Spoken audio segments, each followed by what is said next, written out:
Alright, so moving along in the education series, still covering training topics at the moment.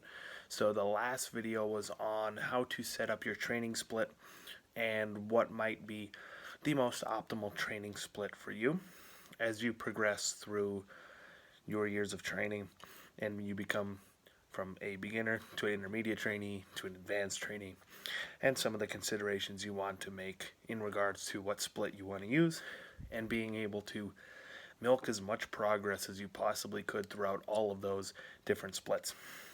So this one, we're going to hone in on a workout split that a lot of people use. A lot of people will spend a large portion of their training career using this split, and rightfully so. I feel that this split is a very good balance between optimal training frequency and optimal training volume per session for muscle groups. Again, individual variances as you become more and more advanced based on your own physique and what body parts are developing well and what body parts are developing poorly. You're going to have to make these decisions in terms of training volume allocation. So I'm going to touch on that a little bit as we get into the split. But this split and this video is going to be how to program a push-pull leg split. So with a push-pull leg split, you'll run 3 training days, and that'll have every muscle group in the body covered, and then you'll repeat. Again, I'll speak to rest days and where to program those as well. But with the push-pull legs, so if we're looking at a push day, anything that you are pushing or you are involved in training movements that involve a push. Although muscles only pull, technically if we're looking at movement patterns, we are pushing on this day. So chest will be included on this day. Front delts will be included on this day. Personally, I include side delts on push day, although that is technically a pull motion. But for me, chest, front delts, side delts, and lastly, the last pushing muscle, triceps, makes up a full workout. If I were to keep side delts in on my pull day would be substantially longer than my push day, and overall I like to keep my workouts pretty consistent time-wise. So including side delts on push day is a better option for me. Then as we move along to pull day, so any muscles that are involved in pulling, so that's going to be your entire back, your lats, your teres, your traps, your rhomboids, as well as your rear delts and your biceps. Legs, self-explanatory. You're training the lower half, the quads, the hamstrings, the glutes, and the calves. So, back to push. We'll start there. And some of the training considerations in terms of exercise selection that I would like to see on these days that I think will give you guys the most progress for the longest period of time. So if we're looking at push, you have to assess your physique in terms of what has the most need. This is going to be with any split, with any muscle group, or any day where you're training multiple muscle groups. You have to be able to assess what muscle group needs the most attention. And the only way to do this is to analyze your physique. So if you're taking progress pics, great. Definitely run through those, even if they're just the relaxed and the quarter turn poses. If you are doing all mandatory poses, if you have any intention to compete, great, that you're going to need to learn those.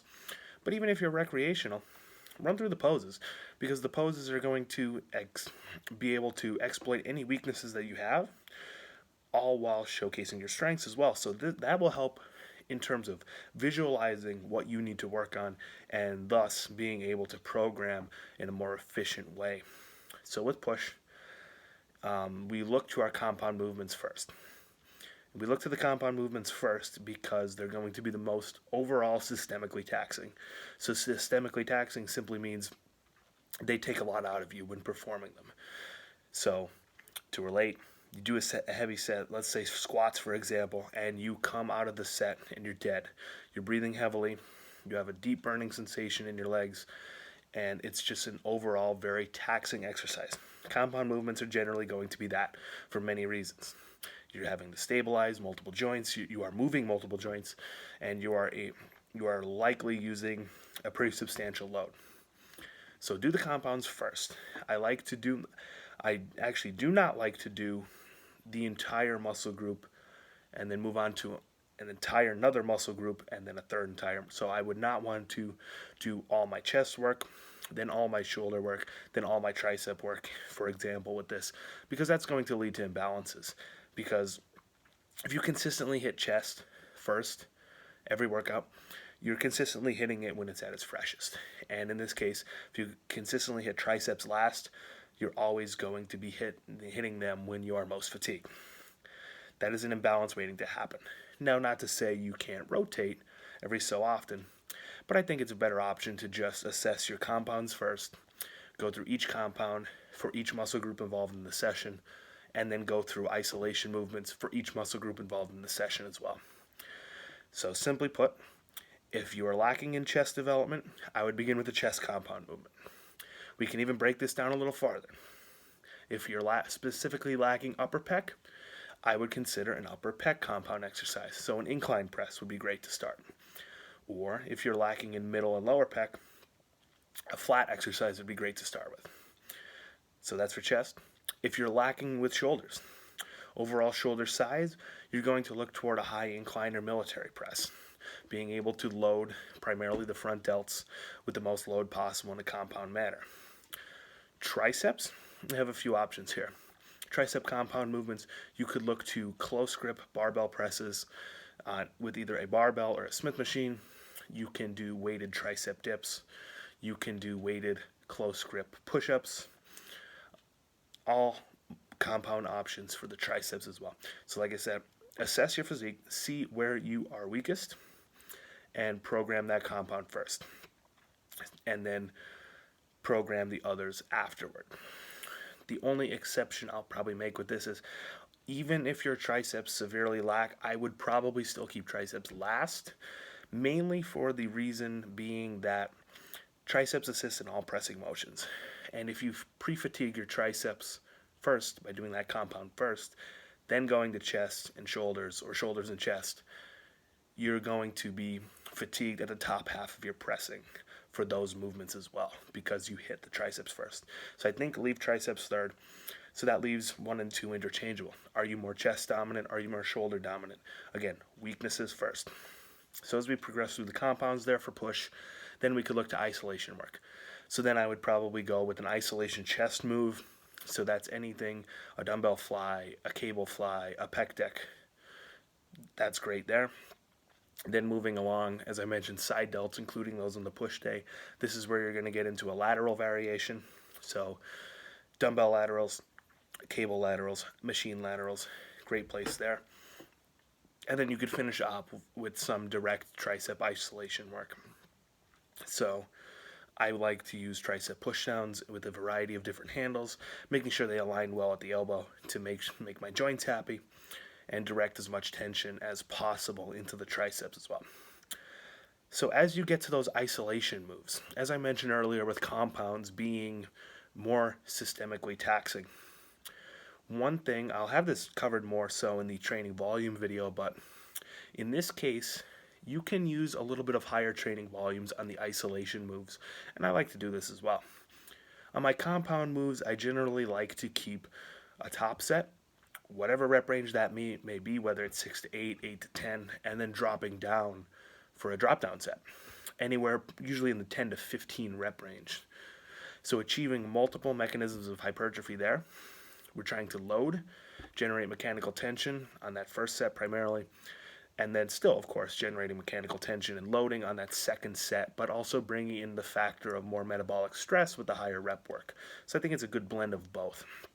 And then as you get toward the isolation moves as well, a lot of metabolic stress will come from that, because most of those exercises I won't advocate going super low rep. I would probably say 8 would be the lowest I'd really ever go on any of those isolation moves, especially flies, especially laterals, where you have such delicate joints involved, and especially in the case of a lateral, such a small muscle group being worked, that if you alter your form or go too heavy, it's likely that larger muscles are going to take over. So with the lateral in that case, if I go too heavy, I know my traps are generally going to be moving most of the load, and my side delts are pretty much just along for the ride. So that covers the push day. As we go along to pull day, all the same principles stand. but now we're looking at our pulling exercises. So if we're assessing our back, we need to look at where we need improvements. Is this going to be more so with width? So your lats, your teres, all the muscles that compromise the width. So the V taper that you're looking at in your relaxed poses and your spreads. Or do you need a thick back? When you turn around, do your muscles pop toward the judges or pop off of your back, or do they look pretty flat? So with that, when people think of the term thickness, we're thinking the middle back musculature, the traps, the rhomboids, even into the spinal erectors. So again, person-to-person assessment there, and looking at those two, whatever you lack in, start with. So if you lack width, start with a lat move. If you lack thickness, start with a trap, rhomboid, spinal erector move. So I like to break these down. The lat moves are generally going to be vertical pulling motions, usually with a shoulder width grip and a neutral grip, so palms facing. That's where I feel I'm best able to drive my elbow down toward my hip and be able to wrap it toward my spine for a fully shortened lat throughout a large range of motion. If I'm looking at thickness moves, I like to keep my rows in this case, so we're going to look toward rows, but with a particular caveat of a chest supported row. And you'll see why in terms of overall programming for the week, as I'll mention with recovery and volume a little bit more. But to minimize lower back loading is going to be the main element there. Not necessarily to minimize it, but to be able to manage it. You're going to be able to load the low back with heavier, more direct work, with deadlift variations, and a lot of that will come in with legs, with RDLs particularly. So I like to keep my rows chest supported, make sure my form stays very steady, keeping my chest on the pad, being able to drive my elbows back as far as possible. So usually what I'll do is just rotate 2 and 2. So if I start with a lat move, I'll go lats, thickness, lats, thickness. If I start thickness, I'll go thickness, lats, thickness, lats. And then from there, I like to actually throw in a superset. If I'm doing any direct upper trap work, I will do it here in the form of a shrug. A lot of my shrugs will either be machine or Smith machine. And then I superset with direct rear delt isolation. So a reverse pec deck, reverse cable flies, reverse dumbbell flies. Or if I'm not doing direct upper trap work, I'll also like to essentially do a double rear delt move, but my first being generally a face pull variation first, and then moving to direct rear delt isolation in the form of a fly. So I'll usually do that. That's depending. If you feel you need direct upper trap work, definitely keep the shrugs in and then do one rear delt isolation.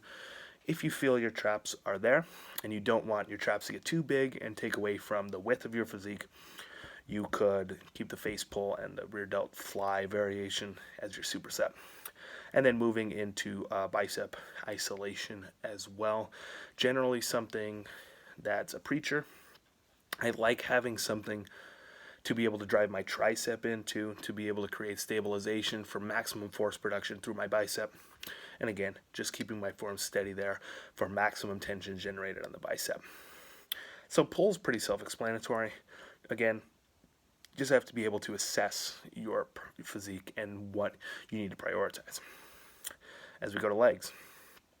Legs, I don't have too much variation in my leg days. And I think a lot of people can run a very similar leg day to this and make really good progress. For me, I will always start with a leg curl movement. Not only because most people's hamstrings are bad, and just to be honest, a lot of people have underdeveloped hamstrings. Even if you do have big legs, generally people are going to have bigger quads as opposed to bigger hamstrings and have more development there.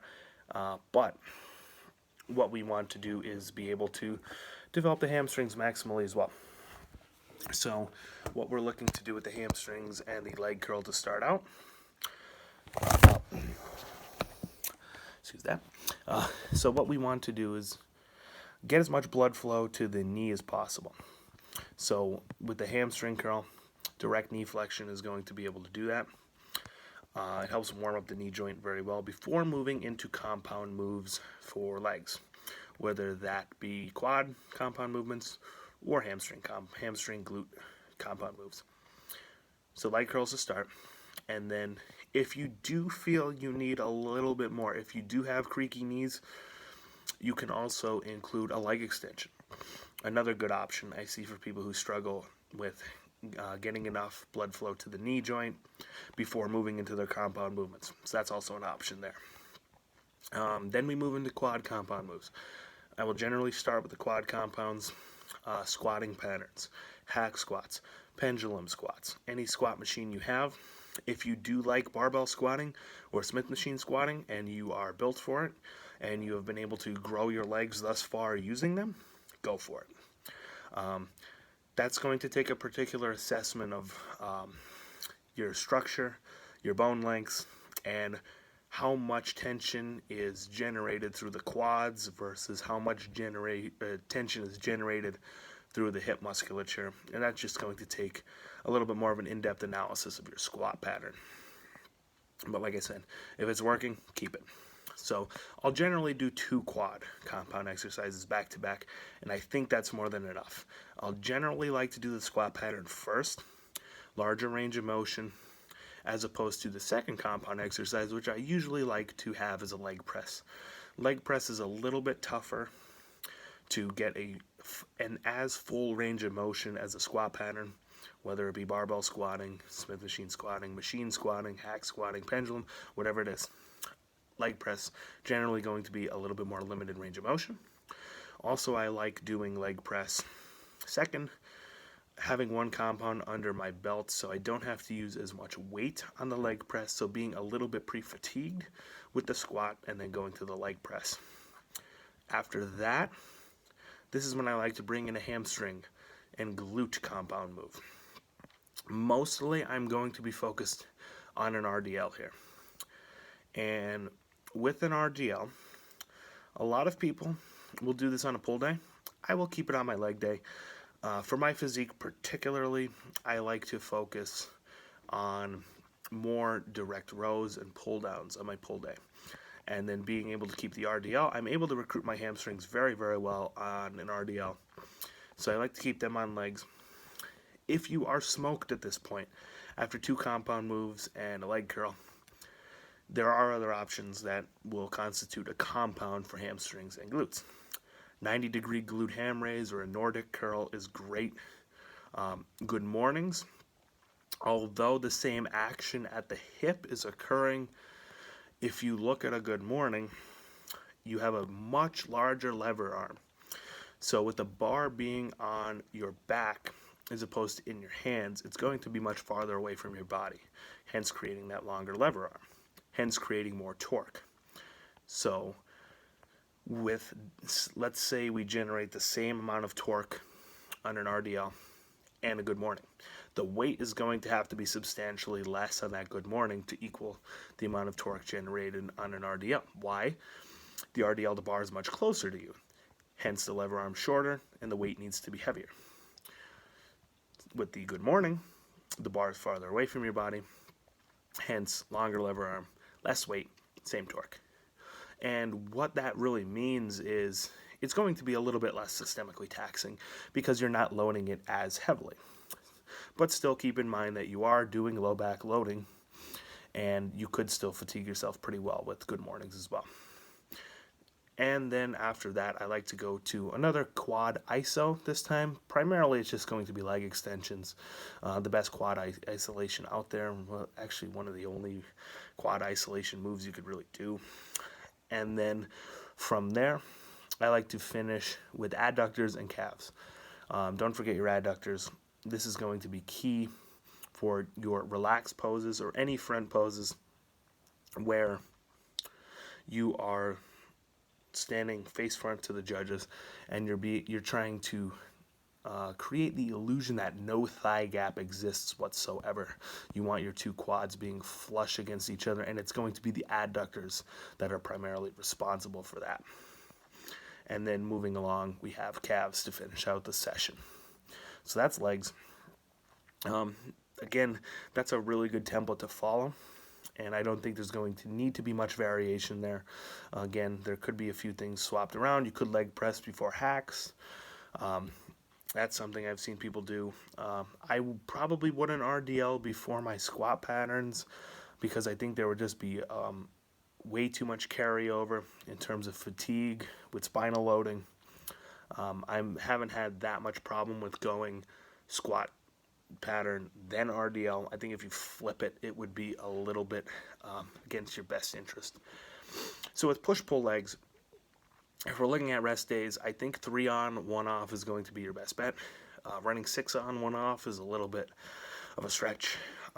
It's going to be hard to recover from that if you train really hard and you're doing everything well. And you're just going to have to track your logs, see if your weights are improving, see how you're feeling. Are you constantly run down? Again, monitor your physique. Do you look flat all the time when you're not supposed to look flat? If you are in a surplus and you're looking exceedingly flat, you might be a touch overtrained. So just be wary of that. So I think for most people, 3 on, 1 off is going to be the best. If you train exceptionally hard, or if you have one session that is exceptionally harder than the others, and usually it's probably going to be legs, you could put an off day before or after, or even both with legs. So you could do push-pull off, legs off, push-pull off, and legs and repeat. Or you could do push-pull legs, then you could do, so it would be push-pull legs off, push-pull legs off, but that's pretty much just a 3 on, 1 off. Or you could do push-pull off, legs, push-pull off, legs. That's just a variation of a 3 on, 1 off there. So that's the main thing. 3 on, 1 off is going to be your home base in terms of rest times or rest days within this split. And if you need additional rest, especially around a leg day, you can program a leg rest day before and after your legs. Trying to think. With push-pull legs, I like to go 2 rotations is kind of the magic number. So I'll have a push 1, a push 2, a pull 1, a pull 2, a legs 1, a legs 2. So all those little nuances that I mentioned, you could go either or in terms of setting up your exercise selection. You can flip-flop it. So say on push 1, I'm starting with a chest compound. Push 2, I might want to start with the shoulder compound. Pull 1, I'm starting with a lat move, a vertical pull. Push 2 or pull 2, I may want to start with a chest supported row. That's a really good place. If you're pretty even, if you could look at your physique and say, yeah, I kind of need to bring everything up, but I don't have any glaring weak points, that's going to be great. If you do have those weak points, I would still probably keep it. So say you really struggle in the chest department. Push 1 would still start with the compound move, a chest compound move. And push 2 would also start with a chest compound. Again, if you're really looking to bring up a weak body part. Same thing with pull. Say you lack width. Pull 1 starts with a lat move, and pull 2 will also start with a lat move. And that will help you bring up the lagging muscle groups quicker than if you were to flip-flop those. So I think I covered everything here. Pretty long video with push-pull legs. Next video is going to be body part split and who should use a body part split and some of the considerations when setting one up.